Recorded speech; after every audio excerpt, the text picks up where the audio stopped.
네, 오늘의 첫 번째 키워드는 150세 연금 수급자입니다. 머스크와 트럼프가 사회보장제 데이터가 맞지 않다라고 주장을 하고 있다라고 합니다. 그래서 수백만 명의 150세 이상의 사망자들이 아직 생존으로 등록이 되어 있고, 그래서 이들 중에 상당수의 가족들이 이를 근거로 이 돈을 수령하고 있다라는 내용인 건데요. 이들은 왜 이런 주장을 좀 하고 있는 걸까요? 트럼프의 전략은 분명한 것 같습니다. 밖으로는 돈을 벌고 안으로는 돈을 줄이자, 이런 전략인 것 같아요. 그래서 이제 이번에 이 전략도 그런 것 같습니다. 그러니까 돈을 줄이기 위한 전략이 아닌가라는 생각이 드는데, 일단 예산 축소, 그리고 지급 대상 축소, 일단 민영 시스템을 도입하기 위한 명분을 얻기 위한 게 아닌가라는 생각이 듭니다. 머스크와 트럼프는 사회보장 시스템이 수백만 명의 어떤 사망자가 여전히 생존하는 걸로 간주해서 돈을 받고 있다. 이들 중 일부 가족들이 이를 근거로 연금을 수령하고 있다는 주장을 하고 있습니다. 그러다 보니까 단순한 정보 오류가 아니라 전략적인 정치적 메시지로 계산된 행동이 아닌가라는 생각이 듭니다. 핵심 이유는 이런 겁니다. 사실은 이제 복지 축소와 민영화를 위한 여론 형성 전쟁이 아닌가라는 생각이 들고요. 사회보장 제도의 정당성과 신뢰성을 흔들어서 이런 것들을 명분을 확보하고자 하는 게 아닌가라는 생각이 들고요.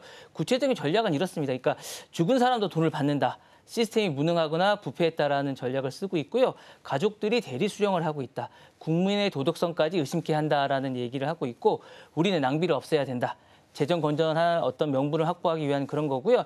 이 주장은 이제 어떻든 복지 삭감의 대중 반발을 무력하기 위한 전형적인 심리전이라고 할 수 있을 것 같습니다. 그래서 이제 사람들에게 내 세금이 도둑맞고 있다, 이런 이야기를 해서 감정을 실어서 정서적인 어떤 정당성을 확보하려고 하는 게 아닌가라는 생각을 하고 있습니다. 그리고 이제 트럼프의 어떤 전형적인 어떤 정치적 에젠다라고 할 수 있죠. 딥스테이크를 이제 심어주기 위한 이런 생각인 그런 것 같고요. 어쨌든 정치적 음모론을 계속 넣는 겁니다. 그래서 이제 사람들에게 당신의 돈이 누군가에게 도둑질을 당하고 있다, 이런 얘기를 하고 있는 것 같고, 사회보장제도 같은 이런 거는 바이든 정부 때도 계속 이제 막 퍼주기식을 하고 있다, 이런 식으로 얘기를 하고 있고, SSA, 사회보장제도입니다. SSA라는 게 이제 같은 기관이 부패하고 비효율적이다, 이런 것들은 일론 머스크 같이 이제 이런 분이 들어와서 이제 이런 것들이 이제 민간의 천재들이 들어와서 효율적으로 해야 우수하고 좋다, 이렇게 해야 된다라고 얘기하고, 이런 시스템들은 없애야 된다라고 얘기하기 위한 게 아닌가라는 생각이 들고, 이렇게 이제 실행하기 위한 이런 것들이 밑그림이 아닌가라는 생각이 듭니다. 이렇게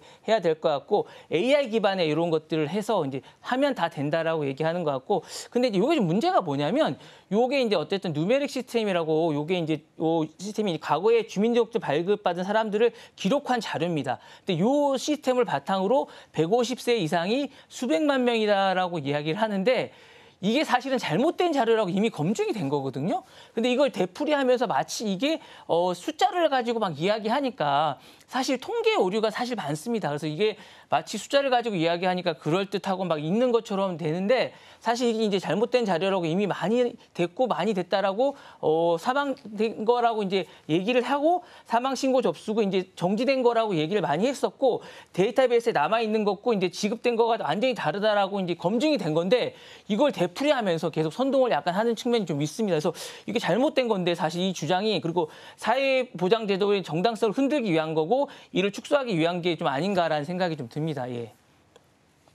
네, 일단은 심리전으로 해석을 좀 할 수 있지 않을까라는 생각도 드는데요. 반면에 또 불신이나 분노, 이걸 도구로 삼는 전략으로도 활용을 할 수 있는 부분이다라고 판단할 수 있겠습니다. 그럼 이런 극단적인 숫자를 통해서 향후 트럼프와 머스크가 얻고자 하는 것은 어떤 것들이 좀 있을까요? 일단 복지제도에 대해서 이제 대중들의 신뢰를 좀 없애기 위한 게 아닌가. 그러면 이제 축소할 수 있는 명분을 얻기 좋거든요. 그런 게 좀 일단 얻기 위한 거고, 정치적하고 이제 이념적으로 전선을 일단 강화하기 위한 것 같습니다. 어쨌든 자기들의 어떤 지지 세력을 강화할 수 있는 어떤 명분을 얻기 위한 것 같고요. 어쨌든 복지국가에 대한 것들을 축소하고 작은 정부를 지향하고 민간 정부의 어떤 자리나 그 염두를 두기 위한 어떤 그런 걸 마련하기 위한 것 같기도 하고요.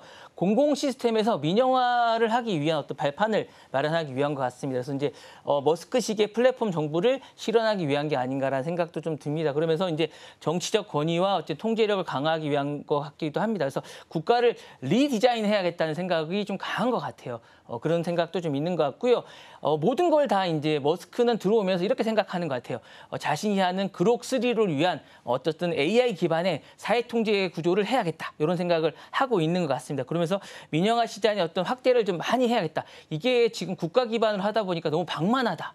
너무 방만하고 쓸데없는 돈이 너무 많이 나가고 있다라는 생각을 하고 있고 줄일 수 있을 만큼 줄여야겠다. 왜냐하면 본인이 이미 X를 하면서 정말 줄일 수 있을 만큼 계속 줄였거든요. 그래서 이제 정말 줄일 수 없을 때까지 계속 줄여가지고 이게 예를 들면 이런 겁니다. 한 100명인데 한 3명까지 줄여본 적이 있어요. 그러니까 그럴 때까지 계속 줄였거든요. 그러니까 이것도 이제 공무원 집단도 그렇게 줄여보겠다는 생각을 좀 하는 것 같아서 위기 프레임을 통한 개혁 추진을 정당화하기 위한 게 아닌가. 지금 계속 비판을 받고 있는데 이런 것들을 돌파하기 위한 그런 수단이 아닌가라는 생각이 듭니다. 네.